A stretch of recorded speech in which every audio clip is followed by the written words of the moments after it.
একটা সময় ছিল যখন পুরো ভারতবর্ষে মুসলমান শাসকদের প্রভাব ছিল দেখার মতো।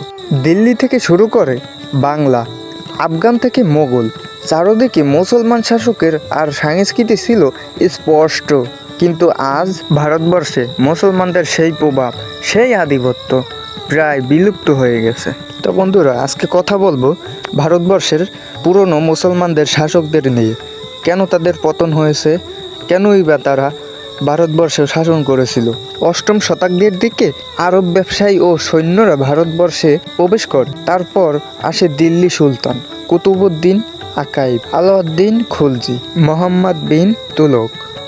এরপর আসে মোগল সাম্রাজ্য, যেখানে আকবর, জাহাঙ্গীর, শাহজাহান, অরঙ্গজেব। তারা শুধু রাজনীতিই নয়, সংস্কৃতি, স্থাপত্য আর শিক্ষা সব জায়গায় মুসলমানদের প্রভাব ছড়িয়ে দেয়। ভারতবর্ষে আকবর, জাহাঙ্গীর, শাহজাহান, অরঙ্গজেব এরা ধারাবাহিকভাবে তীক্ষ্ণ বুদ্ধি এবং দৃঢ়তার সাথে ভারত শাসন করলেও কিন্তু বিপত্তি বাজে শেষ আওরঙ্গজেবের মৃত্যুর পর মোগল সাম্রাজ্য দুর্বল হতে থাকলো। ছোট ছোট রাজ্য, সেগুলো স্থানীয় রাজারা শক্তিশালী হতে থাকলো। স্থানীয় রাজারা ছিল হিন্দু অবলম্বী। তারপরে এলো ইউরোপীয় শক্তি, বিশেষ করে ইংরেজরা, ইস্ট ইন্ডিয়া কোম্পানি। ধীরে ধীরে মুসলমানদের রাজনৈতিক প্রভাব পুরোপুরি ভেঙে দেয়। ব্রিটিশরা বুঝে গিয়েছিল মুসলমানরা ভারতবর্ষে পূর্বপুরুষ থেকেই শাসন করে আসছিল, তাই তাদের ক্ষমতা অনেক বেশি। তাই ব্রিটিশরা চিন্তা করে এখানে আধিপত্য বজায় রাখার জন্য মোগল সাম্রাজ্যকে দুর্বল করে ফেলতে হবে।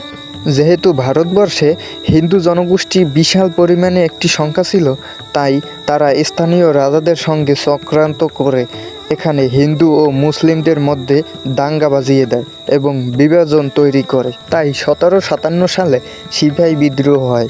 পরে মুসলমানদের উপর কড়া নজরদারি এবং দমননীতি চালানো হয়। ফলে শিক্ষা, চাকরি, অর্থনীতি সব জায়গাতেই মুসলমানরা পিছিয়ে পড়ে। এরপর মোগল সাম্রাজ্য পুরোপুরি দুর্বল হয়ে গেলে স্থানীয় রাজাদের সঙ্গে ব্রিটিশরা নানা চুক্তি এবং ষড়যন্ত্রে লিপ্ত হয়। এরপরে ধীরে ধীরে ব্রিটিশরা তাদের আধিপত্য ছড়িয়ে দেয় পুরো ভারতবর্ষে। একটা সময় পর পুরো ভারতবর্ষের ক্ষমতা চলে যায় ব্রিটিশদের হাতে। ব্রিটিশরা বুঝে গিয়েছিল এই অঞ্চলের পূর্বপুরুষ থেকে শাসক ছিল মুসলমানরা, তাই তাদের মাথাছাড়া দিয়ে উঠতে দেওয়া যাবে না। তাই তারা সর্বদিক থেকে মুসলমানদের অবহেলিত এবং পিছিয়ে ফেলতে চেয়েছিল।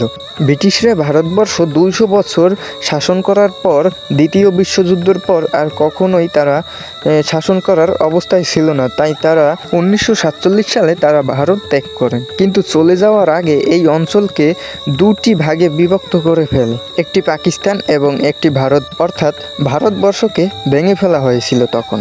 পাকিস্তান মুসলমানদের জন্য আলাদা রাষ্ট্র হিসেবে গঠিত হয়। পাকিস্তানের অঞ্চল ছিল দুইটি, একটি পূর্ব পাকিস্তান, একটি পশ্চিম পাকিস্তান। পূর্ব পাকিস্তান বর্তমান বাংলাদেশ, সেটা স্বাধীন হওয়ার পরে নাম হয়েছে।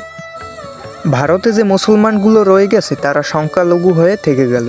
রাজনীতি, শিক্ষা, প্রশাসন এসব জায়গায় মুসলমানদের প্রতিনিধিত্ব ধীরে ধীরে কমতে থাকে। আজকে ভারতে মুসলমানরা প্রায় 14% হলেও তাদের প্রভাব আর আগের মতো নেই, না রাজনীতিতে, না সমাজে, না অর্থনীতিতে। তবে ইতিহাস কখনো মুছে যায় না। তাজমহল, লালকেল্লা, দুর্গ, সাহিত্য, সঙ্গীত সব আজও শিক্ষা দেয় এই সমাজের এই গৌরব সেই মুসলিম যুগের।